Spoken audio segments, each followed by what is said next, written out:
राष्ट्रवादीच्या खासदार सुप्रिया सुळे यांनी शिवसेना आणि राष्ट्रवादी काँग्रेसच्या पक्षचिन्हाबाबत निवडणूक आयोगाच्या निर्णयावरून टीका केली आहे। बाळासाहेबांची शिवसेना उद्धव ठाकरेंचीच होती, बाळासाहेब हयात असताना पक्ष उद्धवजींकडे होता असं म्हणत त्यांनी आयोगाकडून शिवसेना आणि राष्ट्रवादीवर अन्याय झाल्याचा आरोप केला। सुप्रिया सुळे नेमकी काय म्हणाल्यात पाहूयात।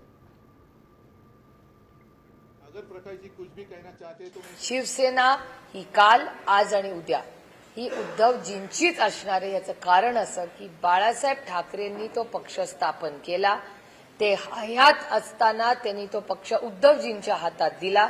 त्याच्यामुळे शिवसेना ही बाळासाहेबांची शिवसेना ही उद्धवजींचीच असू शकते। ही राष्ट्रवादी काँग्रेस पक्ष हा फक्त आणि फक्त शरदचंद्र पवारांसाठी मागतेय, कारण का शरद पवार त्याचे फाउंडर मेंबर आहेत। प्रत्येक कागदपत्र हा शरद पवारांच्याच बाजूनी आहे।